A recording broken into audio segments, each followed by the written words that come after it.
I'm sitting here wondering, as I'm about to do this review for a murder mystery, would it boost my views if while doing this review where I'm driving my car talking about a murder mystery, if I ran down three really obnoxious shithead kids whose parents are letting them run around this dark parking lot with cars moving in and out? Would that boost it? Because, if nothing else, it might make my jail time go by a little easier. Anywho, I'm going to be very careful as I'm moving. I don't think they've left yet.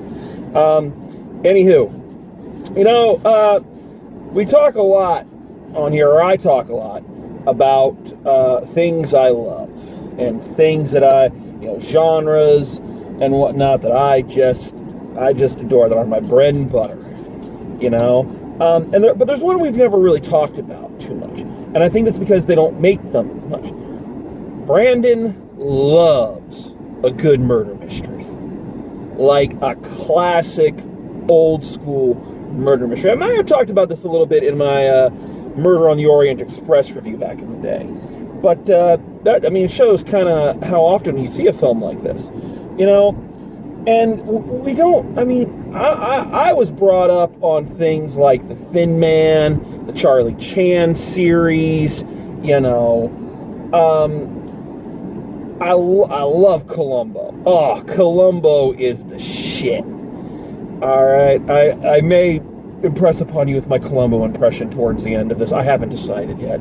But here's the problem, is that first of all, we don't do a lot of movie murder mysteries anymore. That it's solely about the mystery.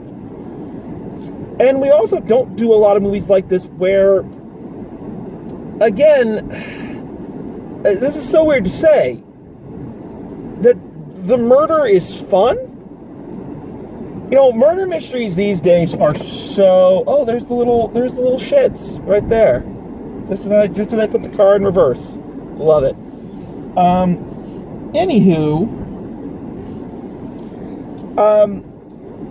Murder mysteries these days are normally the realm of television. Detective shows like the various Sherlock incarnations. The BBC does a lot of great ones, like New Tricks or Death in Paradise. The Australians have Miss Fisher's murder mysteries. Things like that, where the murder is, yes, it's murder, but there is a sense of fun and energy about it. Where the detectives are these bright, colorful, interesting, fun characters that you want to spend time with. Again, I the king of them all, Columbo. You just love Columbo. You watch it for him, and every now and then, because I guess what I'm thinking about this, aside from this movie, is of course the holidays are coming up. My parents are coming into town tomorrow, so of course, we're probably the Thin Man will be on, and my dad loves the Thin Man, so I'm going to see the Thin Man for the 500th time, and it really got me thinking, that genre of film of, just good old-fashioned detective movies have really gone out, kind of like the Westerns. They used to be like the bread and butter of Hollywood, and now, you just don't see them, or when they do come around, as in the case of this film, it's a shock because it's someone taking kind of a new take on a classic thing, and it feels fresh. And that's really what I got from watching this. I really enjoyed this movie. This was a good, old-fashioned, fun murder mystery. Written and directed incredibly well. Acted just phenomenal. And there's just, everything about this movie is in the details. And I'm going to do my best not to spoil it here, because that's the hard part about reviewing a murder mystery, is how do you talk about, it all without giving away stuff that, people should experience for themselves. One of the things that really struck me about this movie is the atmosphere of it. Of course, a great murder mystery has atmosphere. But this film, it seems to be aware that it is part of a genre that belongs to another era. And this film seems to have a great deal of fun with the anachronistic nature of it. One of the cops who's helping out Daniel Craig, who we'll talk about in a second, says, I mean, look at this. The guy lives in a clue board. And that's exactly what the movie and the characters inhabiting it feel like they are fresh off of a game of Clue. The house looks exactly like the kind of thing you'd want to have a murder in. That sounds terrible, but you know what I mean. Secret passages, really interesting architecture, things that are spacious and yet at the same time claustrophobic. The color palette is really interesting. I don't even know how to describe the color palette, because it's not bright and colorful, but it's not muted either. It's earth tones. A lot of Land's End looking stuff. A lot of solid colors. And yeah, it's a movie where people are using cell phones. They're talking about Trump. They're talking about the Border Patrol stuff, so they're talking. So it's taking place in the modern day, but the feel of it, the tone of it, the setup, it all feels like something out of another time, and that feel works so well here. Okay. So that was the first thing that really jumped out at me about this movie, was just how good the atmosphere of it was. And, pardon me, sorry. Cocaine. No, kidding. It's cold out. What are you going to do? Is the music choices, the way the place is set up, it all just, I don't know, you were sucked in right away. A lot of fun with the directing, and the directing was the kind that Rian Johnson did a nice job with the directing of it, where obviously, hey, he has a style, obviously he's got a flair, but the flair seemed justified, especially when you consider, again, how out of place this whole situation and all these characters are in a modern day setting. So the bigger sweeps of the camera, the more dramatic shots and all that, all felt earned and like they were helping sell the familiar yet alien tone that the film really, really excels at. And of course, for a good murder mystery, you need a murderer's row of interesting suspects and characters, and you've got them all in this. You've got the family of the murdered victim, who, of course, are varying levels of awful to one extent or another. Even the characters you think might not be awful are pretty awful when you peel away the layers. You've got the detective. Let's just talk about it right now. I was gonna wait. I didn't know if I want to talk about Daniel Craig right now, but let's talk about Daniel Craig. God fucking A, Daniel Craig is just an awesome actor. Isn't he? I mean, I like him as James Bond. He's got that steely look for James Bond. But man, I really believe more than ever. Again, love him as James Bond. Nothing against him as James Bond. But I believe his breakout role was in Logan Lucky, where he showed how good he can be at playing a completely different character. And here he loves putting on that, deep South Southern accent. He loves that. But man, he is just so good. He is what you want a quirky detective to be. His quirks are slight. It's nothing major. You can see all the great detectives in him. You can see a Poirot, you can see a Columbo, you can see a Miss Marple. Like, he's got little bits of all these great detectives, and just the way he analyzes things, the way he asks questions, the way he subtly throws people off, the way he solves the case. It's a masterful performance that he brings in And I love him in things like this. I really do. Another big, three big shout outs we got to give. First of all, for the other big star of this one is for Chris Evans, formerly Captain America. And from the trailers, I didn't think Chris Evans was going to do very well in this movie. I was going, oh man, he sticks out. He doesn't seem like he's acting that much. It just seems like he's dude broing it, and I don't know. I don't think it's going to work. I was wrong. I'm always man enough to admit when I was wrong. He's great in this. He is, and I said this when I reviewed The Gifted a couple years back. Or not The Gifted, that he was in. Smart casting and smart career choice on him, that one of his first movies right out the gate after Captain America is a character totally devoid of anything that you could even casually mistake Captain America for being. This character is not Steve Rogers on any level. I think they lean a little too hard into it sometimes, like really trying to push that this is not Captain America, and that's okay, but I think it proves a disservice to the mystery, in my opinion. Again, it's hard to talk about the solution and the mystery and kind of how that works with the plot,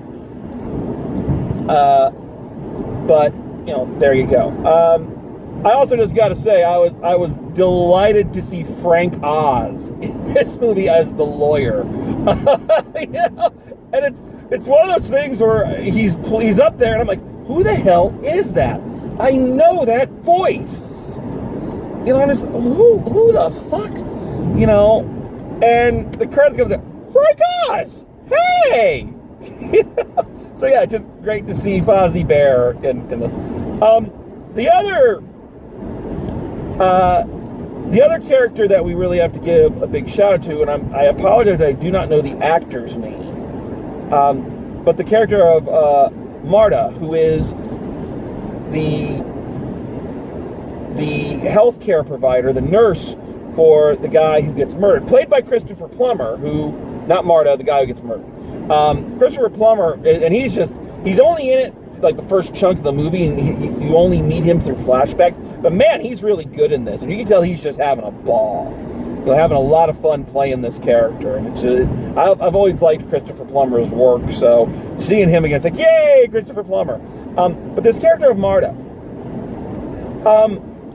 big kudos to the actor on this one, because this was the hardest part in the film. First of all, it's Marta's movie. Marta is our point of view character. She is the one that we as the audience are seeing the events through. She's the fly on the wall who overhears everything. She's the person nobody kind of gets. She's got all the information, or she thinks she does. And she is the normal person. I talked at length here a second ago about, the anachronisms, the bigger than life, kind of not quite sitting right feel of the house and the characters. Everything's a little off center, including the architecture and the camera angles. Marta is the grounding rod, or the lightning rod, I should say. She is the fixed point, the normal person in this room full of crazies. And that is a hard character to write, direct, and play, because especially when all the other characters are kind of just on the edge in such a way that they are, because they're not fully crazy, they're just on that edge so they don't feel quite right. But when all the other characters are written and performed in that way, it makes a character being the normal one feel more out of place, which again is the point, honestly, then the movie can really handle it. They're so out of place that they don't feel like they're in the same movie, and that makes the movie worse, if that makes sense. Marta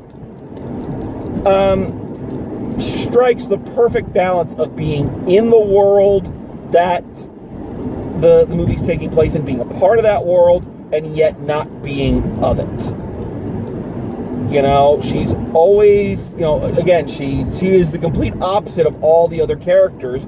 Like I said, she's the normal person. She's the good-hearted person. She's the person that you always feel is actually on the right side and doing the right thing, or trying to at least. You sympathize with her. You relate to her. That's why she's the main character. Really, she's the point of view character. So big ups to the movie in all aspects for pulling that off. Honestly, there is not a lot I didn't like about this movie. But there is one thing I have to bring it up. It's a minor thing, I think, to most people. To me, it's not a thing that ruins the movie. It's just a thing I didn't like. So they have this plot device, or this character quirk, I guess it could be either one, where Marta, our main character, has a certain issue. She cannot lie. And what I mean by that is when she lies, it makes her physically ill and she throws up.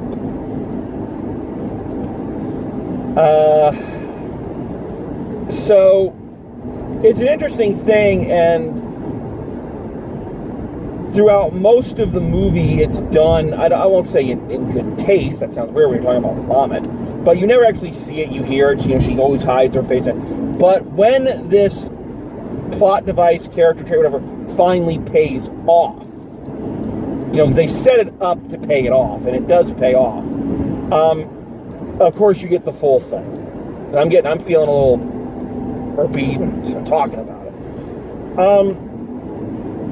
Call me a fuddy-duddy, call me an old man, call me a prude, whatever you want to fucking call me. I hate movies with shit, piss, and vomit.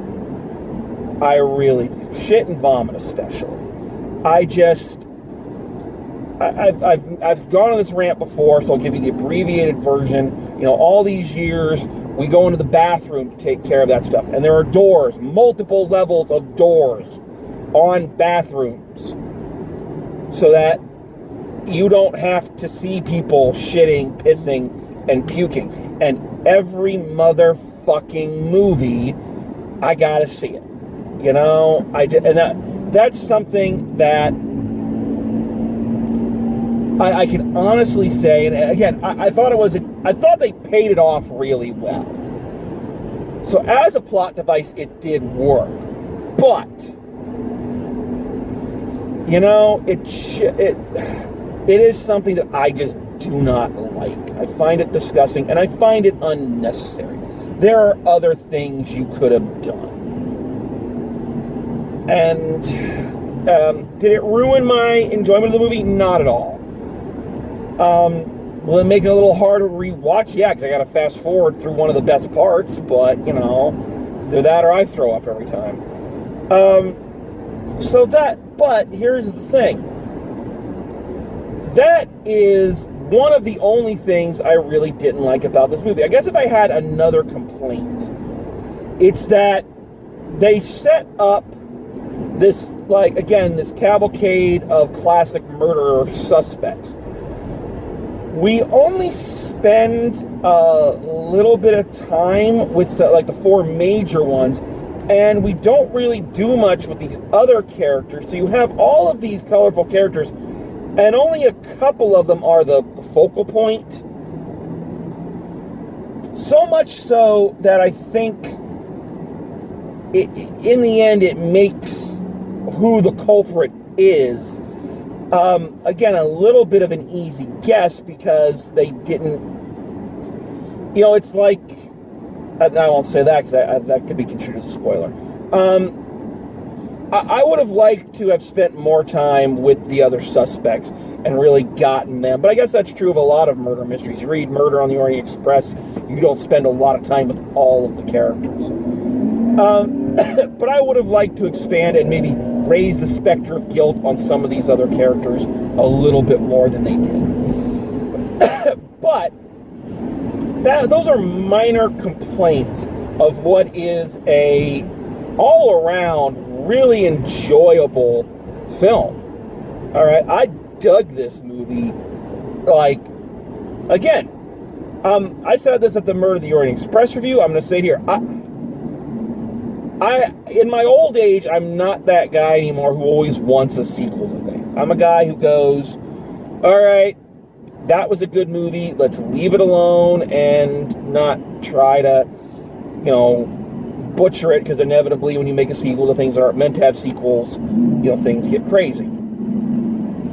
But I would like to see another one of these. And I don't mean a direct sequel. I would just like to see another movie starring Daniel Craig as this detective, another group of crazy characters, another, slightly off murder mystery. They don't have to be connected. It doesn't have to be an ongoing storyline.